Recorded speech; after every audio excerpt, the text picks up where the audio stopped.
자, 안녕하세요. 자, 우리 지난주에 했던 거 한번 정리할게요. 그런데 일단 제일 먼저 우리 강의 노트 받았죠? 강의 노트. 자, 거기 있는 내용 가지고 보면서 같이 정리할게요. 예, 4페이지.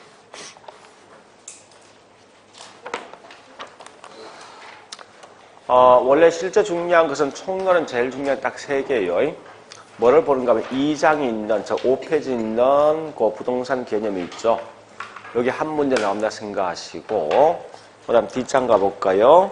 6페이지 보니까 2절, 부동산 분류 있죠? 여기서 한 문제입니다. 그리고, 8페이지 3장이 있는 부동산 특성이 있을 거예요. 여기 한 문제예요.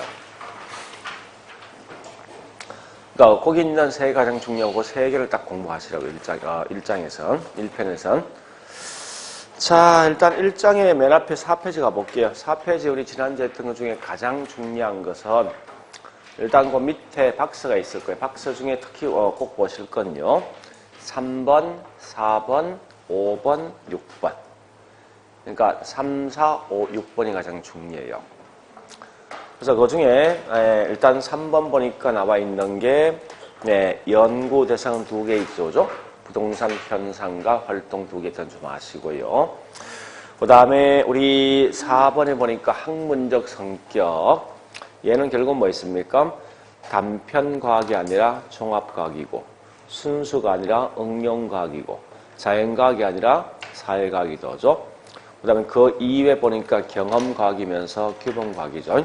그렇게 하시고 5번에 이 접근 방식 크게 2가지 방식 꼭 기억하셔야 되죠.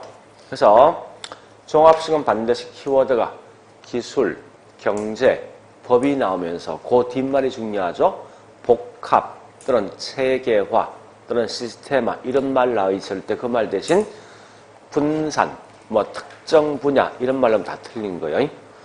그 다음에 2번째 의사결정론적 접근 방식은 반드시 볼 게 뭐 봐야 됩니까? 자기, 이윤, 극대화 이런 개념 좀 아시라고요. 됐죠? 자, 그 다음에 우측에 있는 5페이지요.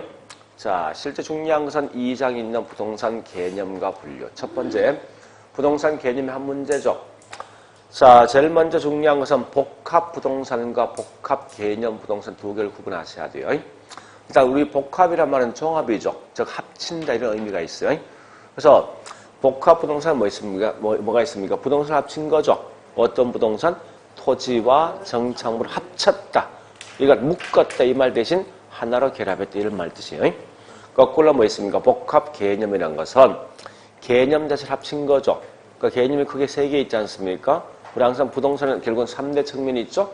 기술, 경제, 법이 있지 않습니까? 그래서 기술, 경제, 법률적 측면을 갖다가 하나를 합친 게 뭐냐? 곧 이게 복합 개념 부동산을 보시면 돼요. 그 중에 특히 법률적 측면 크게 2개 있죠. 협의, 반대, 광의고죠. 협의란 것은 뭐 있습니까? 토지와 정착물이고, 즉 민법상에 말하는 거고, 광의는 토지, 정착물과 준 부동산까지 포함되어진 게 광의죠. 그려보시고 그 다음에 경제 측면에서 뭐 있습니까? 부동산 개념은 자산, 자본, 생산 요소, 뭐 상품 등등 설명되어진 게 곧 경제고요.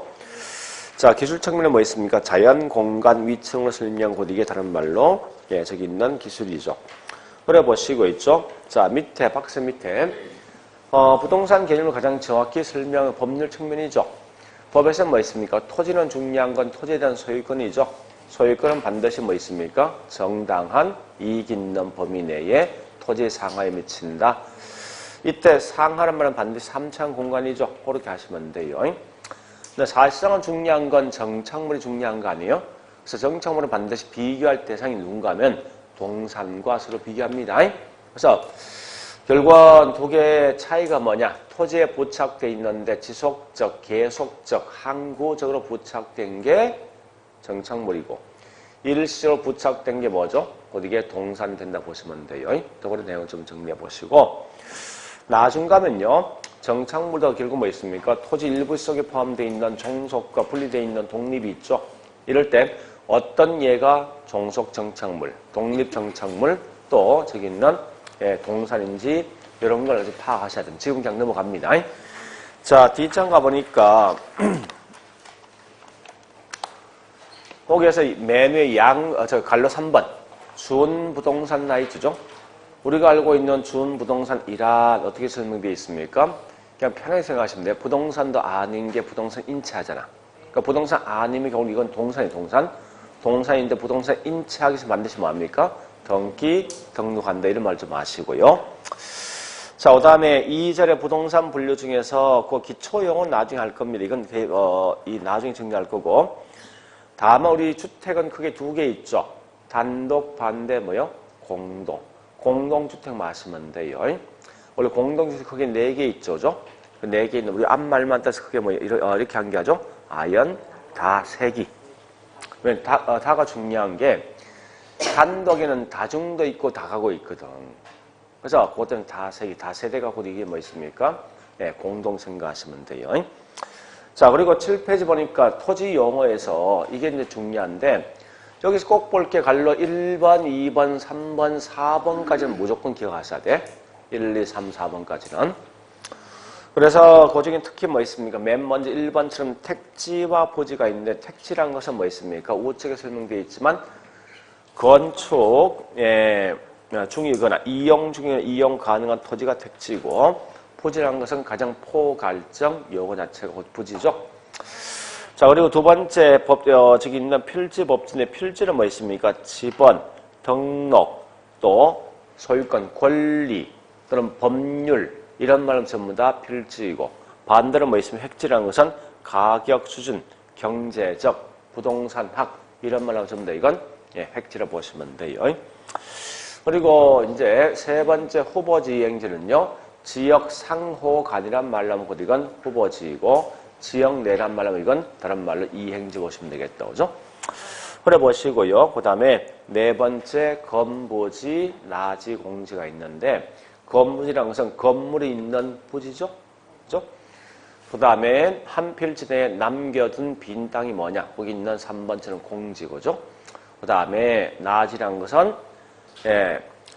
정착물 등이 없는, 즉 우리가 설명되어 있지만은 건물 기타 정착물이 없고 쭉 가서 사법상 권리가 설정되어 있지 않는 토지가 뭐냐고 어디 나십니다.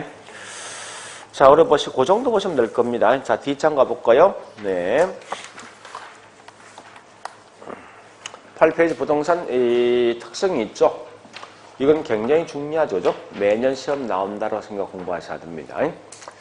자, 어쨌든 거기 있는 내용은 뭐 꽤 많지만 이건 다시 나중에 할 거니까 쭉 보시는데 어쨌든 지금은 제목 정도는 좀 아시죠, 제목 정도는.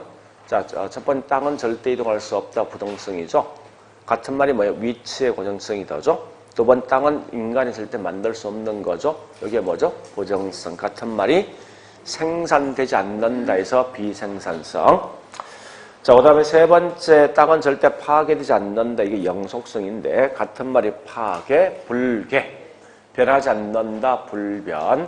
또 오랜 기간 이용되어진다, 내구성. 이렇게 쓴답니다. 그래서 영속성 같은 말이 불괴, 불변, 내구성 이런 의미가 있습니다. 그 다음 네 번째 보니까 땅은 절대 똑같은 땅이 있을 수가 없다 해서 개별성이죠. 그 다음 다섯 번째 뭐 있습니까? 땅은 연결되어 있다 해서 옆집에 있는 땅에 영향받는다 해서 인접성이고 그 다음 다섯 번째 땅은 여러 개 용도로 쓸 수 있죠. 그죠? 따라서 이런 걸 다른 말로 뭐 있습니까? 용도 다양성을 보시면 돼요. 자, 일단 그래 보시고 이제 나머지 9페이지는 그냥 넘어가세요, 지금은. 그 다음에 이제 10페이지 2편.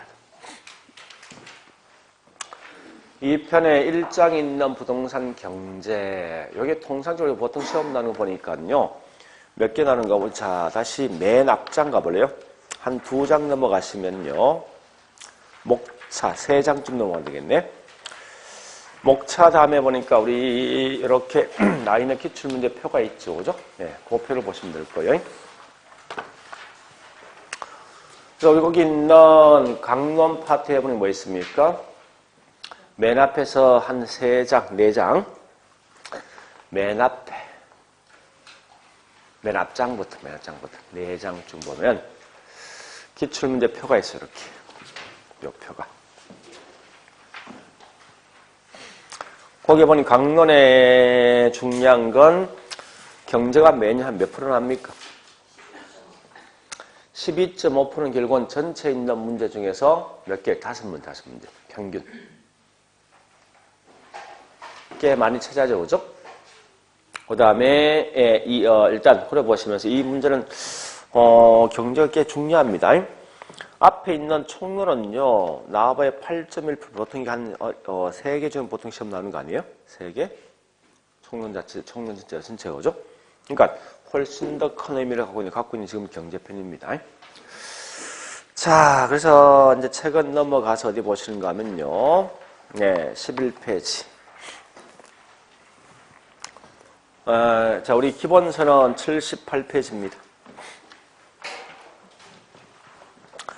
항상 수업은 거기 있는 요약집, 가학노트를 먼저 하고 있죠. 나중에 기본서 내용 같이 볼게요. 아마 그렇게 이제 계속 갈 거예요, 앞으로. 자, 일단 첫 번째 해야 될 게 뭐냐.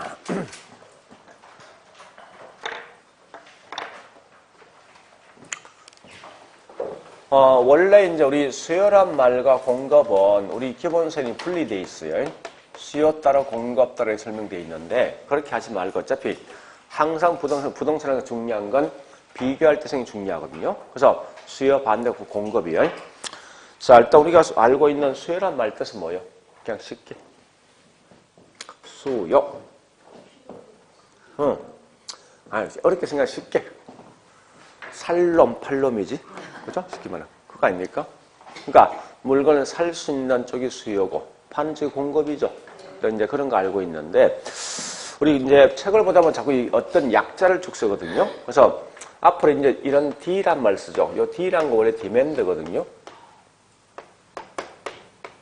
그래서 D는 뭐예요? 수요고, S라는 건 서플라이입니다.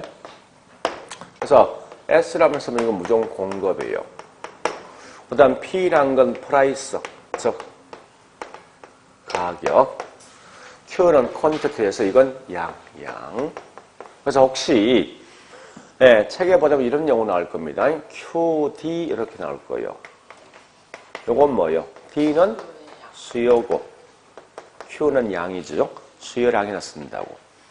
또 QS라는 용어를 가끔 쓸 거예요. S는 공급이죠. 그래서 D는 뭐죠? 양이니까 공급 양이라 쓰겠죠. 표현할 때. 그리고 자, 그 외에 보니까 전에 했지만 I란 말, R이란 말, Y란 말은 전부 다 이게 뭔가 하면요. 전에 이제 한번 설명했을 거예요. 요 같은 말이 수익, 이자율, 수익률, 그 다음에 할인율, 또는 환원율,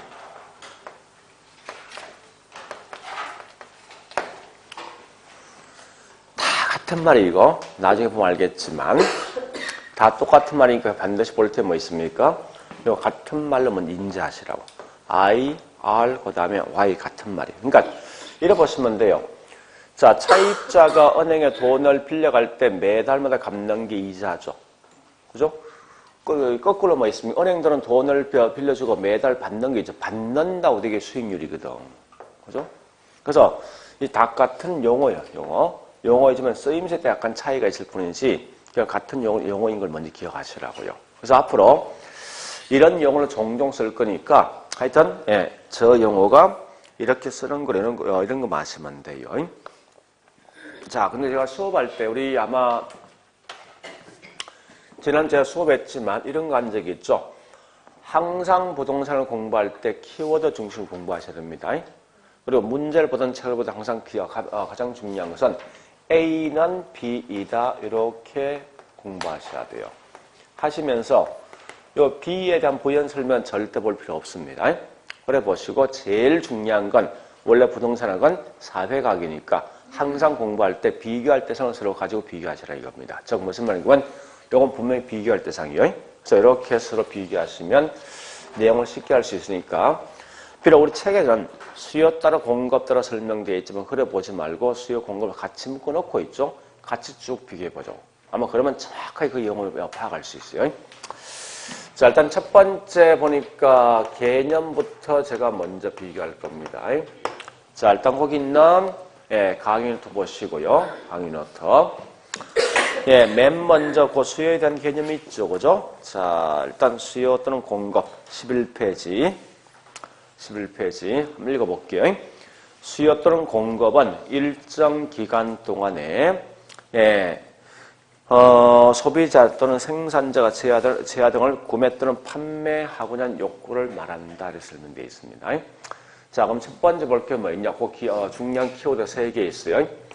제일 먼저 꼭 알 건 요 기간과 시점을 어떻게 설명할 것인가 하는 거예요. 두 번째 보니까 구매 또는 판매한 욕구죠.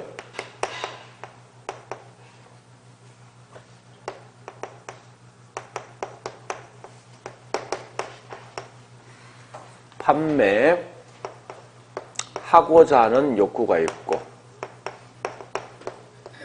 한 욕구 두 개 있어요. 세 번째 보니까 욕구란 말 뜻이 뭘까? 요거 세 개를 좀 구분하자고요. 하는 실제 한번 시험 나면 다른 건 나오지 않고 있죠. 예 아니면 요게 중요합니다. 근데 재밌는 건 여기 있는 이 내용은 과거에 16회부터 26회까지 계속해서 한 번씩 꼬박꼬박 시험 나왔던 거예요. 밑에 있는 얘는요, 3번 정도 시험 나왔습니다. 이건 한 번도 나온 적 없어요. 그래서 항상 공부한다면 여기 있는 여기에다 포인트를 더 공부하셔요. 무조건. 자, 일단 이건 좀 더 할 거고요. 밑에 이거부터 할게요. 우리가 지금 하고 있는 수요 또는 공급량이라는 것은 이 정도 가격이 되어서 몇 개 샀다가 중요합니까? 아니면 앞으로 사고자 하는 양이 중요합니까?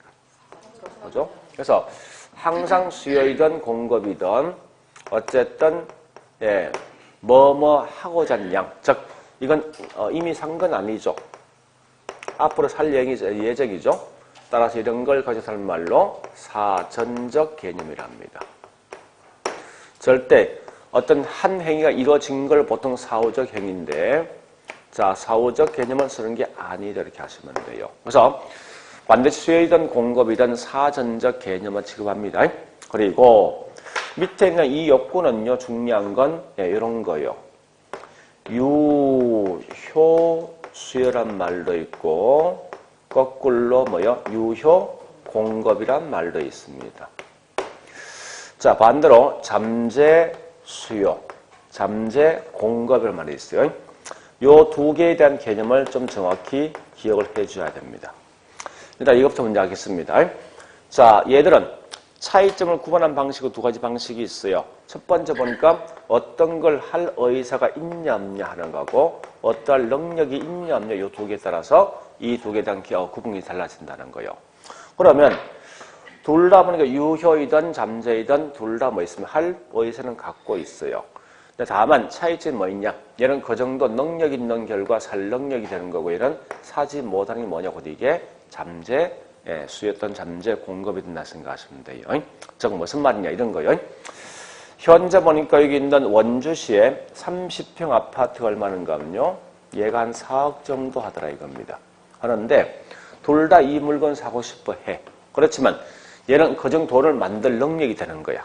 되는 게 보통 유효수요이고 얘는 돈이 없기 때문에 사지 못하는 게 뭐냐고 이게 다른 말로 잠재수요라고 보시면 돼요. 자, 그러면 우리가 수요량을 측정할 때 과연 어느 범위까지 수요량을 측정할 것인가 이게 중요한 거예요. 근데 문제는 이게 문제가 있어. 앞으로 30년 후에 내가 이 돈을 끌어모을 능력이 된단 말이에요. 이것도 현재 있는 수요량 속에 포함하는 게 타당할까 하는 문제예요. 그건 약간 문제 어폐가 있는 거죠. 그러니까 항상 수요이든 공급이든 반드시 뭐 있습니까? 유효 수요만 취급하지 절대 잠재 수요는 취급하지 않는다. 이 사실을 꼭 기억하시라고요. 그러니까 이렇게 우리 물었던 게 세 번 물었어 과거에요.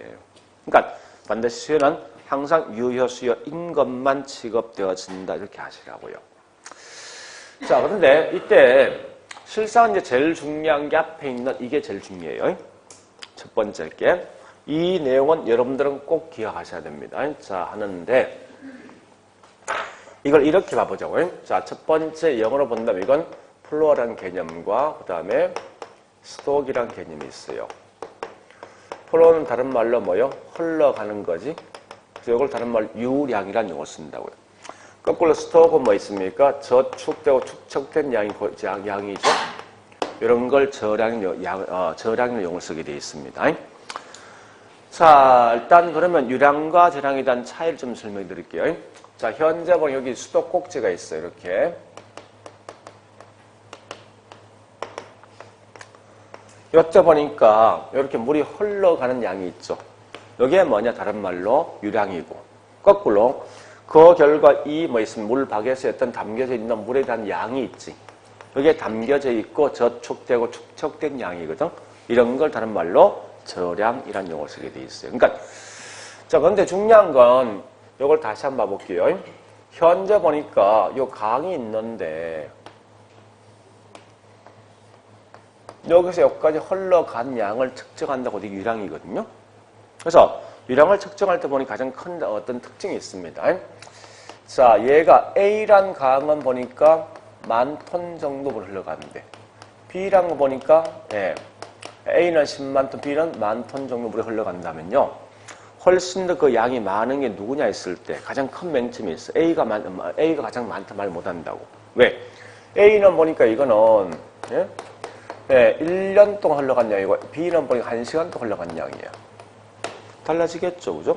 그러니까 항상 유량은 기본 전제가 뭐 있습니까? 언제부터 언제까지 흘러갔던 그 양을 측정하기 위해선 언제부터 언제까지는 반드시 뭐가 있어야 됩니까? 기간적 개념이 있어야 돼. 그죠? 근데 반대로 저량은 뭐 있으면 여기 저량은 이런 겁니다. 현재 물컵이 있으면 물컵에 물이 담겨져 있는 양인데 이 담겨진 양은 특정한 시점에 있는 양이거든요. 그러니까 특정 시점에 있는 양을 가지고 설명 결과 이건 저량은 이렇게 정리하시면 돼요. 그러면 자, 두 번째 우리 실제 이게 시점에 모이면 곧 기간 되거든요. 그런 결과 여기 있는 기간은 다른 말 뭐 있습니까? 장기란 말 것으로 관련되어 있다고. 순간순간 끌어보면 이게 곧 시점인데 전체를 보면 곧 기간입니다. 거꾸로 시점 뭐가 되겠습니까? 단기죠.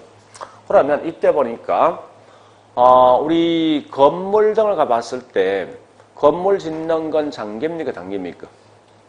건물 짓는 거 한 3년 걸리죠. 그죠? 그래서 항상 보니까 신규 주택은 결국은 요건 다른 말로 유량과 서로 관련되어 있고 거꾸로 현재 존재하고 있는 주택은 뭐 있습니까? 요건 저량과 서로 관련되어 있어요. 그러니까 중요한 건 이거 시험 나올 때 항상 어떠한 예가 어디 속에 포함될까 이 가장 중요하거든요. 그래서 이와 같이 이런 걸 반드시 먼저 구분하셔야 돼요. 물론 이거 200개 많은 예가 있는데 일단 여러분 꼭 기억할 건 여기 있는 요거까지는 꼭 기억하시라고요. 나머지 내용들은요. 문제 푸는 요령 이겁니다. 나머지는 만약 어떤 지문을 딱 떴을 때 있죠. 이걸 한번 집어넣어보라고요. 이 유량인 저량 구분하는 기준은 항상 지문 딱 뜨면 앞에다가 있죠. 1년, 한 달, 하루 등을 딱 집어넣어서 이게 말이 되죠. 말이 되어지면 이건 뭐 있습니까? 유량이고 말이 안 되면 이게 전부 다 저량된다고. 그래서 말이 안 되고 그 속에 뭐합니까? 현재란 한번 집어넣어 보시라고. 그럼 분명히 말되게 돼 있다고. 즉 무슨 말이냐? 이런 거요. 만약에 인구는 둘 중에 어디 속에 포함될까 무엇이 시험 낸다고. 자주 시험 많이 내는 그런 문제인데. 자, 현재 보니까 원주 인구가 보니까 40만이 된다죠. 40만 예를 들어서. 그러면 1년 동안 인구 40만 이 말과 현재 있는 인구 40만 훨씬 더 깔끔한 게 누구예요? 응? 현재지. 얘는 어디 속에 포함됩니까? 저량이라고. 또, 자, 다시요. 이렇게 해볼까? 주택 가격이 4억 한다 했을 때, 이건 4억은, 주택 가격은 유량입니까? 저량입니까? 1년 동안 집값 4억. 이 말과 현재 집값 4억. 어떤 게 훨씬 더 깔끔합니까? 그러니까 얘는 저장 속에 포함된다고. 자, 내 소득이 1,000만 원 된다 했을 때 이 소득은 유량재량. 같은 말이 뭐야? 월급, 연봉이지. 그죠? 월급이 1,000, 연봉이 1,000. 이게 말 되는 거지. 따라서 이건 유량재입니다. 또 우리 판매량. 판매량이란 것은 현재 유량의 재량이에요.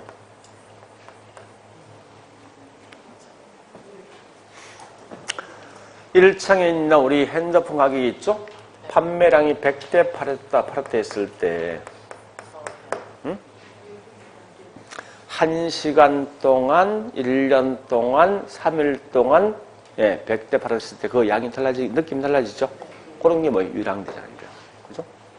그러니까 이런 형태로 쭉 정리하시면 돼.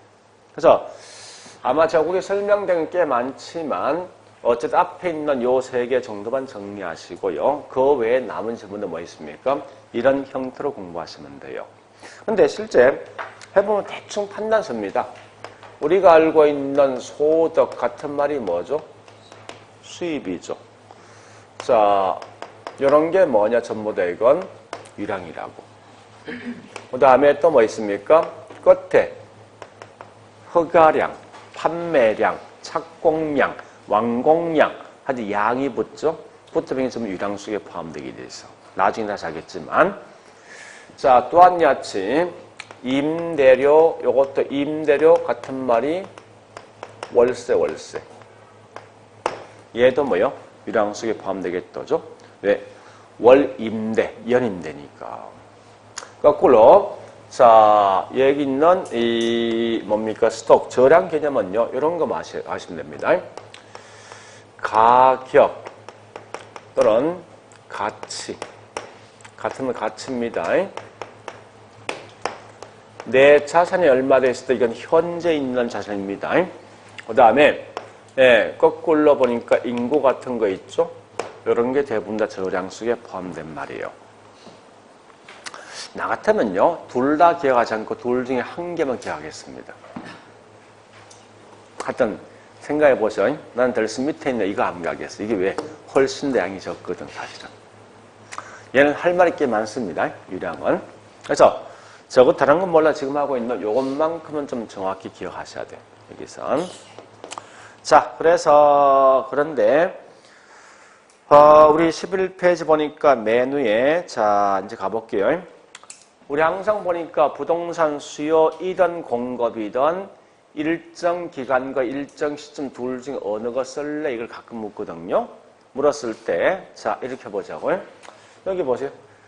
자, 제가 원래 양주를 먹는데 보통 4병 정도 먹거든요. 실제. 많이 먹는 거요. 1년 동안 먹는 건데, 1시간 동안 먹는 건데, 중요한 건 뭐가 있어야 돼?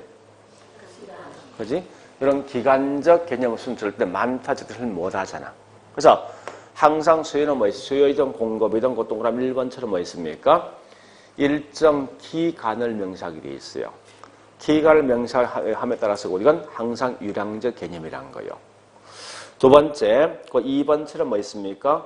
구매 또는 판매하고자 하는 요건이고 이건 사전적 개념이지 사후적 개념은 아니더라 이거요. 세 번째 보니까요. 수요이든 공급이든 항상 유효 수요, 유효 공급만 취급하지 절대 잠재 수요, 잠재 공급은 취급하는 게 아니다. 즉 우리가 알고 있는 유효 수요, 유효 공급은 항상 뭐든지 할 의사와 할 능력이 있을 때만 한답니다. 자, 그래 보시고 밑에 있는 그 박스에 당구장 표시 있죠? 유량과 저량에 대한 개념이 있는데 지금은 알 것은 거기 있는 동그라미 1번만 하시면 돼요. 유량과 저량에서 보니까 어떤 예가 어디 속에 포함될까 물었을 때 항상 유량은 기간, 장기, 신규 이런 말 나오면 곧 유량이고 거꾸로 뭐 있습니까? 시점, 단기, 기존 또는 재고란 말 나오면 곧 이건 다른 말로 저량입니다. 이런 참고로 이건 아셔야 돼. 자, 앞으로 할 건데 이 장기란 말과 단기에 대한 구분 기준을 꼭 아셔야 돼요. 단기, 장기 차이는 이 부동산에서는 신규 물건 만들 수 있는 시간 주어질 때만 장기고 신규 물건 만들지 못하고 현재 있는 물량만 가치가면 곧 이건 단기입니다. 그러면 장기는 몇 년, 몇 개월 이상 될 때 장기예요? 응? 다시 요 분필은요 1시간 만에 만들 수 있어요. 1시간 만에 만약에 그럼 뭐요? 신규 물건 만드는 시간 얼마요? 1시간이지. 요거 이상 지나면 뭐요? 장기라고. 이전이 뭐요? 단기야. 만약 주택을 짓는 한 3년 걸려. 그러면 3년 이상 지나면 이건 장기지. 그죠? 신규 물건 만들 수 있으니까. 그러니까 중요한 건 몇 년이다 몇 시간 이게 중요한 게 아니라고. 항상 신규 물건 만들 수 있는 시간 주어지는 게 장기고 그렇지 못한 시간 있는 게 단기 이렇게 하시라고. 그게 그 말이 가장 중요한 거예요. 그래서 그러면 여기 있는 장기란 건 신규 주택에서 관련된 거예요. 이거는. 얘는 뭐 신규 물건 만들지 못하고 기존 주택만 좀 쓸만한 거지. 그죠? 그래서 재고 또는 기존 주택 관련된 것은 다른 말로 여기 있는 단기 같은 말 저량 속에 포함된다고 보시면 돼요. 자, 일단 여기까지 봤으면요. 우리 문제 하나 풉니다. 자, 문제 가자고 이제. 자, 문제 중에서 제일 많이 볼 걸 7페이지. 자, 7페이지 갑니다.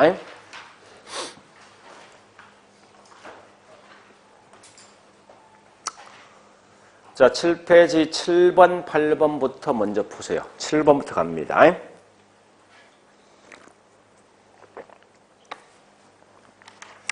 문제를 풀어줄 목적은요, 반드시 뭐 있습니까? 네, 어떻게 나오는데 그걸 빨리 캐치하시라는 거예요. 자, 7번 보니까 우리 항상 1번 나와 있는 게 임대료 유량이지. 두 번째 신규 유량이죠. 세 번째 재고란 건 뭐요? 저량 속에 포함되죠. 네 번째 뭐 있습니까? 순수익, 수익 나 있지? 수익도 뭐 있습니까? 유량. 그 다음에 다섯 번째 판매량, 허가량, 완공량, 착공량 등등은 전부 다 유량입니다. 자, 또 8번 가보겠습니다. 8번은 유량과 저량을 좀 구분해 둘라 이거죠. 그래서 첫 번째 거기 있는 내용을 볼 때 보니까요. 자, 기억은 지대 같은 말이 임대료 이런 건 뭐죠? 유량이지. 자, 니은번 자산 나 있죠. 그죠? 저량 속에 포함될 것이고 디귿번 인구 나 있죠. 인구도 저량이죠. 리얼번 생산량, 판매량 이것도 유량이고 그다음 미연번 소득도 뭐 있습니까? 유량이지.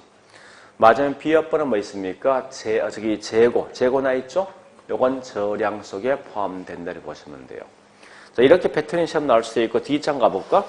D장에 보니까 9번 문제. 자, 9번에 단은 풀지 않고 1, 2, 3, 4번까지 풀 거예요. 자, 일단 첫 번째 1번은 키워드 찾아가셔야 누구는 누구도 가야 되는데 저량은 기간 나 있죠.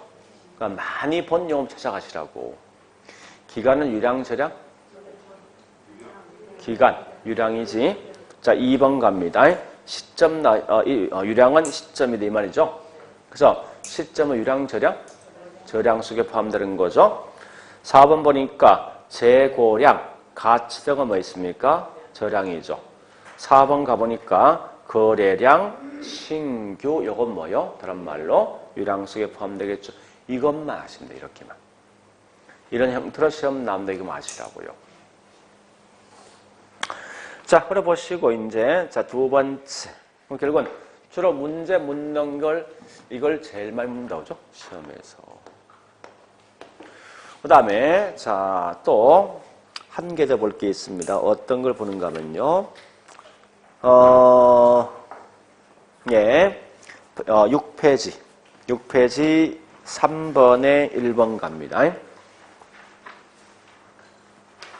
3번, 1번.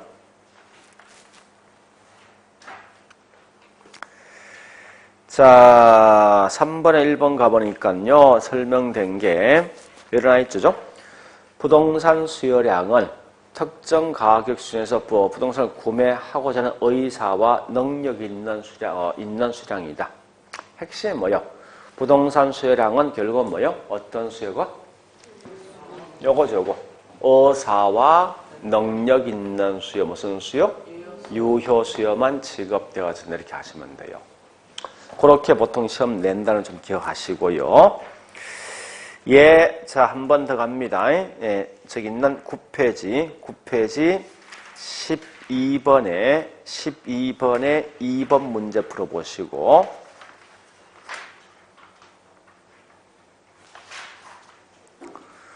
답은 크게 의미를 갖지 말고 어떻게 시험 난다기 빨리 캐치하시라는 거예요.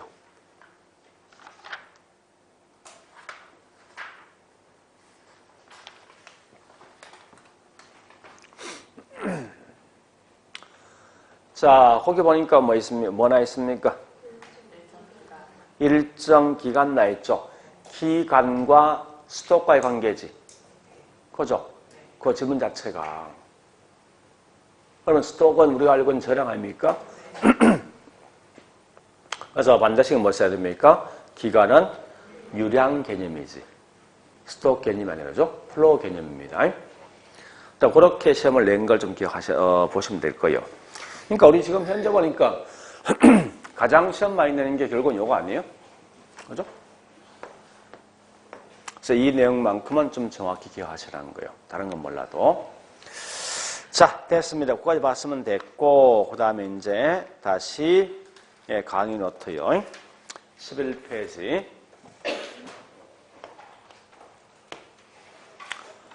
네, 지금부터 하는 게 뭔가 하면 곡선, 수요 곡선과 그 다음에 수요 또는 공급 법칙을 할 거예요. 지금부터 하는데 이렇게 한번 봐보자고요. 아까 보니까 P란 게 뭐죠? 가격이죠?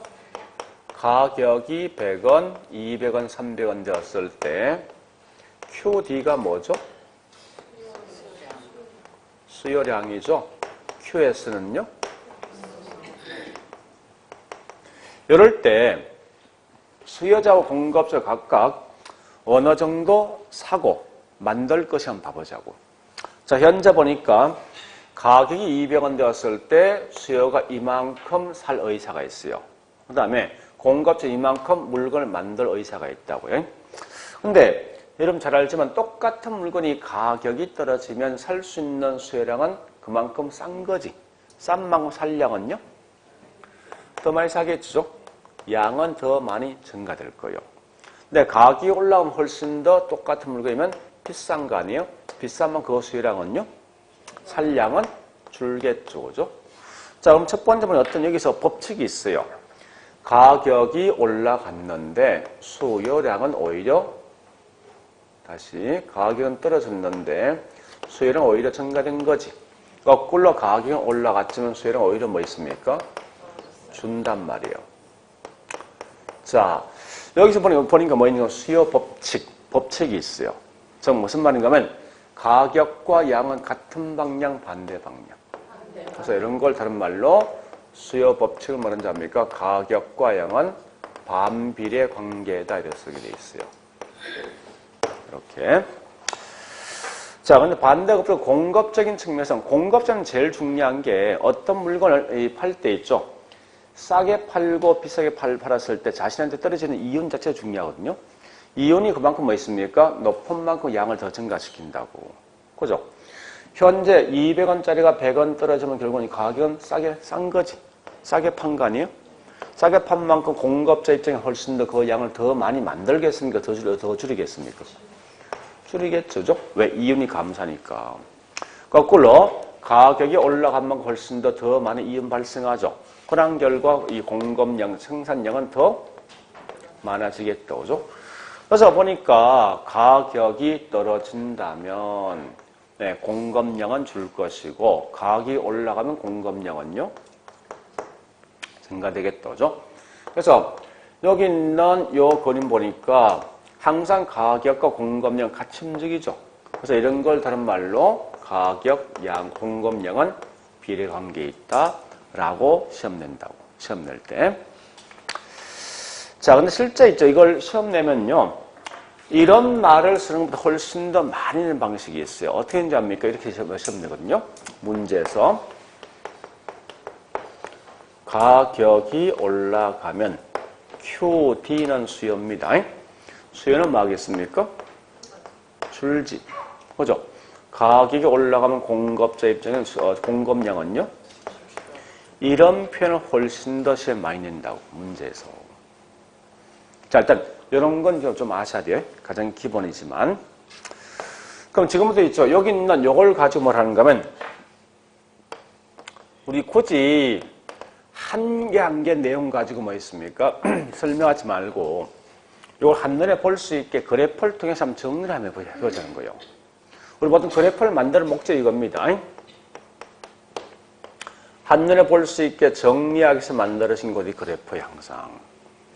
자, 그러면요. 이런 건 좀 아셔야 돼요, 앞으로. 이건 약속된 거예요. 항상 세로 축은 표현할 때 가격이라는 선을 쓴다고. 거꾸로 이 가로축은 무조건 뭐 있습니까? 양이라는 표현 항상 하게 돼 있어요. 근데 지금 하고 있는 이 노란색은 뭐 있습니까? 수요량을 파악할 목적이죠. 그래서 이걸 갖다가 QD를 쓸 거예요. 밑에 얘는 공급량을 파악할 목적이거든요. 이런 걸 다른 말로 QS라는 용어를 쓸게요, 제가. 그러니까 이 그래프를 다시 말씀하는 목적은요. 이 복잡한 정보를 갖다가 하나하나 말로 하지 말고 한눈에 볼 수 있게 좀 정리 좀 해두려는 거예요. 자, 지금부터 이 표를 그냥 그대로 한번 집어넣어 보겠습니다. 앞으로 여러분들은 이 그래프는요. 집에서 꼭 한번 그려보셔야 돼. 한번 그려보시면 이건 다음에 절대 기억하게 돼 있거든요. 오히려 그래프 그리면 훨씬 빠르건데 자꾸 이 암기를 생각하지 말고 있죠.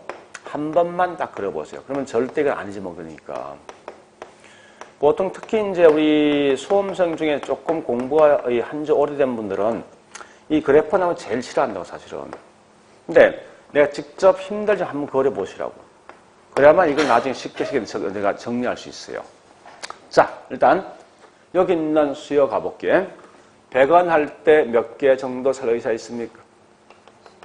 30개지? 그죠? 200원 되면 몇 개 정도 살 의사 있습니까?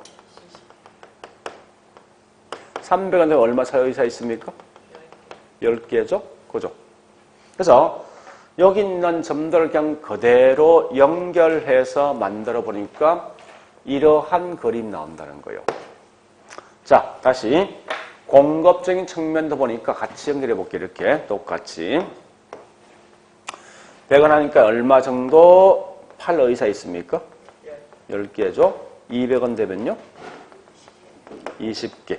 그 다음에 300원 되면요? 30이죠. 그래서 이 점들을 전부 다 연결해 보니까 이러한 곡선이 분명히 나오더라 이겁니다. 그죠? 자, 그럼 중요한 건 지금 하고 있는 얘는 설명하고 있는 게 수요입니까? 공급입니까? 수요죠. 이런 걸 다른 말로 우린 수요 곡선을 쓴 수요 곡선. 자, 밑에 있는 얘는 뭐 있습니까? 공급 설명하고 있죠? 공급은 S라는 표현 씁니다. 이런 걸 다른 말로 우린 공급 곡선이란 용어를 쓰게 돼 있어요. 그럼 중요한 건 이 수요이든 공급이든 일련법이 분명히 중요한 거예요. 일련법. 이 일련법을 좀 아셔야 됩니다. 자, 앞으로 이건 꼭 아셔야 돼요. 이거 약속된 거니까요. 항상 보니까 세로축은 가격이지. 가로축은 뭐 양 아니에요? 이 기준이 0이요. 0이라고. 그러니까 많은 쪽이 이쪽이 많은 거지. 그죠? 이쪽이 적은 쪽이에요. 그러면 이때 보니까 우리 가격이라는 것은 높다 낮다 했을 때 이건 표현이 상합니까 좌우입니까? 상하지. 그러니까 어쨌든 가격의 상승 표현할 때 상하로 표현합니다. 그래서 만약 어떤 표현상에 상 또는 하가 나와도 이건 무조건 가격이라는 걸 좀 기억하시라고요. 거꾸로 이 양이랑 것은 많다 적다 이 말은 뭐 있습니까? 표현 자체가 상합니까 좌우입니까? 좌우죠. 그래서 양은 반드시 좌 또는 우로 쓰게 돼 있어요. 이건 철칙이에요. 그러니까 가격 항상 쓸 때 상 또는 하를 쓰게 돼 있고 거꾸로 양은 항상 좌 또는 우를 쓰게 돼 있어요. 자, 그러면 봐보자고, 이제. 요 그래프를 읽는 법이 분명히 중요하거든. 자, 읽을 때 항상 가격을 먼저 읽습니까? 양을 먼저 읽습니까? 이게 지금 중요하다고. 만약에, 보세요. 현재 수요가 이렇게 돼 있는 거죠. 그죠? 수요가. 그러면, 이와 같이 이렇게 있을 때, 자, 만약에 양을, 가격을 먼저 읽으면요. 이 말 아닙니까? 가격이 올라가기 위해서는 양이 뭡니까? 줄지. 가격이 올라간다 이 표현은 뭐랍니까? 상이야. 그 양은 준다 이 말은 뭐예요? 그러면 수요 곡선 읽을 때 우리 항상 뭐 있습니까? 상좌향 곡선 이렇게 읽을 것인가 하는 문제예요. 그건 아니라는 거예요. 왜냐하면 우리 항상 궁극적 목적은요. 수요이든 공급이든 궁극적 목적은 이러이러한 요인 때문에 그 결과 양이 얼마든지 양을 파악할 목적이지 가격 파악할 목적 아니에요. 무슨 말이냐? 현재 내가 어떤 물건을 갖다 살 때, 자, 우리 집 살 때 있죠? 집 살 때 주로 어떤 걸 고려하면 집을 삽니까? 집을 살 때. 어떤 걸 고려합니까? 집 살 때. 산다 이게 수요거든. 어떤 걸 고려합니까? 가격 또 위치 또 집 구조 또 내 소득 능력 그죠? 은행 돈 빌릴 능력 또 은행 금리란지 또 내가 좋아한다 싫어한다 등등등 엄청나게 많은 예가 결국은 수요에 다 영향 준다고. 그러니까 결국 뭐 있습니까? 수요에 영향 주는 건 가격만 있지 않고 다른 거 다 있다는 거예요, 결국은. 그러니까 결국은 뭘 파악할 목적이냐면 항상 양을 파악할 목적이라고. 그래서 제일 먼저 읽는 게 이 양을 먼저 읽고 나중에 그 반대편 원을 읽게 돼 있어, 항상. 이게 영어식 표현이죠, 이게. 그럼 자, 가볼게요, 이제. 영어 표현입니다. 보세요. 양이 많아진다 이 말은 우측으로 가기 위해선 자 10개 살 때 결국은 가격이 얼마 있습니까? 300이죠. 그러면 20개 살 땐 가격이 얼마요? 200이죠. 그럼 가격이 많은 거요? 떨어지는 거지. 떨어진다 이게 하지. 그죠? 따라서 항상 수요 곡선 읽는 법은요. 이랬습니다. 우하향 곡선 이렇게 되어 있다고. 즉 양이 우측하게 점점 가격이 맞아 떨어지는 거지. 그래서 꼭 아실 건 수요 곡선은 우하향 곡선이다. 이런 말을 좀 먼저 기억하시라고. 다시 공급 곡선 1번 어떻게 읽습니까? 양이 어떻게? 우측각에선 가격이 뭐야 됩니까? 올라가야 되지. 연결하면 뭐 됩니까? 공급 곡선은 항상 우상향 곡선이다. 이렇게 아셔야 돼요. 그러니까 이 그래프를 자꾸 이제 익숙해져 있어야 됩니다. 어쨌든 수요는 반드시 우하향 곡선이고 반대로 공급 항상 뭐 있습니까? 우상향 곡선 가지고 있다. 이 말을 꼭 기억하셔야 돼. 근데 사실은 여러분들 이것만 알고 있으면 이 안에 있는 모든 정보를 다 알고 있는 거예요. 자, 다시 해볼게. 우다, 자다, 이건 표현이, 우다, 자는 표현이 양의 가격이에요. 양이지. 상이다, 하다, 이건 무슨 표현이에요? 그 양이 많아지기 위해서는 가격이 많은 거예요? 요 관계 무슨 관계? 반비례죠. 그죠? 다시, 얘가 뭐 있습니까? 우다, 자다, 이건 뭐예요? 양이지. 상이다, 하다, 이건 뭐 있습니까? 가격이지. 양이 많아지면 가격이 올라가는 거지? 같은 방향이지? 그죠? 그러니까 실제 이와 같이 뭐 있으면 이 그래프를 만드는 목적은요. 이 많은 복잡한 정리를 한눈에 볼 수 있게 정리해 주기 위해서 만들어진 그래프입니다. 자, 저는 중요한 건 이 말 꼭 기억하셔야 돼. 수요 곡선은 반드시 우하향 곡선이고 공급은 우상향 곡선 이런 것만 좀 기억하시라고. 예, 그 정도 보시면 되겠습니다. 그러면 이게 어떻게 시험 나누는가 하면요. 자, 잠시, 예. 책의 문제에서 한 2개 정도만 정리할게요, 제가. 자, 문제 6번, 6페이지. 자, 6페이지 문제 1번.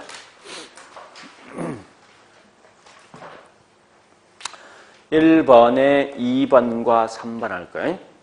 1번에 2번과 3번. 그래서 2번 보면 알겠지만 수요는 항상 무슨 곡선? 하향 곡선이죠.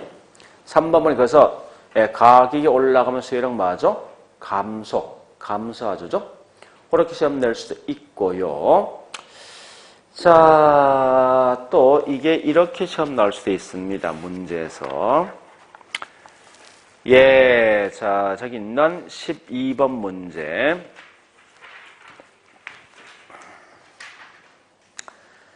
12번 보니까 뭐 있습니까? 12번에 거기 있는 3번. 가격이 올라가면 공급량 뭐합니까? 증가되고 가격이 하락하면 공급량은요? 감소하죠. 뭐 그런 정도 보시면 되겠는데 지금은. 자, 어쨌든 이거 보세요. 얘는 이런 기본 내용입니다. 가장 기본적인 건요. 요건 좀 기본에 갖고 가시라고. 그래서 열어보시고 일단 여기까지 했던 걸 이제 책에 있는 내용을 좀 정리할게요. 자, 책 가보겠습니다. 자, 책에 78페이지.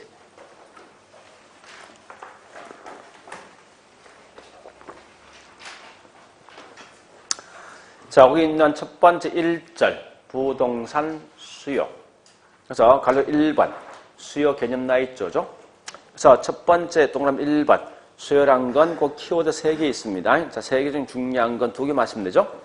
기간, 그 다음에 구매하고자 하는 욕구입니다. 그죠? 자, 이걸 다시 설명한 게 이제 밑에 설명되어 있을 건데, 자, 우측에 79페이지 이걸 설명한 게 양갈로 2번 수요 성격이 있죠. 그래서 동그라미 1번 아까 뭐라 했습니까? 구매한 게 아니라 하고자 하는 욕구지. 따라서 이건 사전적 개념이고, 자, 동그라미 2번 우리 앞에 수요 개념이 뭐라 해? 일정 기간 나 있지.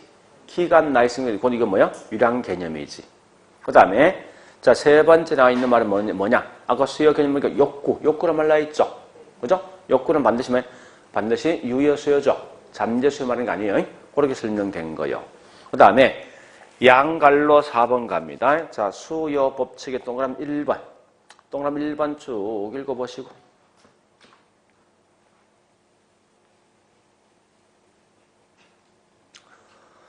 자, 1번 보니까 거기 설명되어 있죠. 가격이 올라가면 수요량은 감소, 가격이 하락하면 수요량 증가되죠. 따라서 가격과 수요량은 무슨 관계? 반비례 관계. 이게 핵심입니다. 자, 넘어갑니다. 그 다음에 양갈로 5번 갑니다. 수요 뭐요? 곡선. 그럼 잠시 있죠? 이거 볼래요? 나 이미 이 답 알고 있잖아. 그죠? 이 답 알고 있으면 밑에 있는 그 작은 글씨 다 볼 필요 있습니까? 없는 거 아니에요. 그러니까 공부량을 최대 줄이는 방식이 이런 방식이에요. 그 제목에 대한 답을 알고 있으면 굳이 뭐 있습니까? 나머지 밑에 작은 글씨 읽지 말라고. 그래서 어쨌든 갈로 5번에 뭐 있습니까? 수요 곡선은 동그라미 1번 있죠? 2번 있죠? 뭐나 있습니까? 하향이죠. 그런 것 마시라고. 자, 다시 이제 공급으로 넘어갑니다. 자, 88페이지 부동산 공급. 자, 공급 이론 중에 첫 번째 양갈 1번 공급 개념도 우리 앞에 있던 동그라미 1번 똑같은 거예요. 얘도 뭐 일정 쭉 있는데 일정 뭐요? 기간, 그 다음에 판매하고자 하는 욕구죠. 요걸 다시 부연 설명한 게 양갈 2번 아닙니까? 그죠? 그 동그라미 1번, 2번, 3번은 뭔지 알죠? 그죠? 항상 보니까 기간 나 있으니까 유량적 개념이고 2번처럼 하고자 하는 욕구 아닙니까? 그래서 이건 한 욕구 아니죠. 사전적 개념이고 3번의 욕구라는 것은 유효 공급만 취급한다. 그죠? 그렇게 내용을 좀 정리해 보시고, 자, 우측에 양갈로 4번 갑니다. 공급 법칙. 자, 얘도 동그라미 1번 보시면 돼요. 보시면 알겠지만 그 가격이 올라가면 공급량이 증가할 것이고 가격이 떨어지면 공급량 감소하죠. 따라 쭉 가서 셋째 줄입니까? 가격과 공급량 사이는 무슨 관계? 비례. 그런 거 보시고요. 밑에 있는 양갈로 5번요. 5번도 보니까 중요한 건 공급 곡선은 동그라미 2번 무슨 곡선? 우상향 곡선을 가지고 있다. 이렇게 보시면 될 겁니다. 그래서 우리 이번 시간에 했던 거는 제일 중요한 게 누구냐? 얘입니다. 이게 제일 중요해요. 다른 건 사실 거의 다 별로 볼 필요 없거든요. 그래서 결국은 거의 다 정답을 가장 많이 잡아주는 게 지금 하고 있는 이게 제일 중요한 거예요. 자, 그래 하시고 좀 쉬었다가 있죠, 이제. 수요 공급에서 가장 중요한 게 있어요. 우리 책엔 어디 있는가 하면요. 책엔 81페이지 6번. 이건 굉장히 중요합니다. 6번. 자, 그건 좀 쉬었다 다시 할게요. 다시.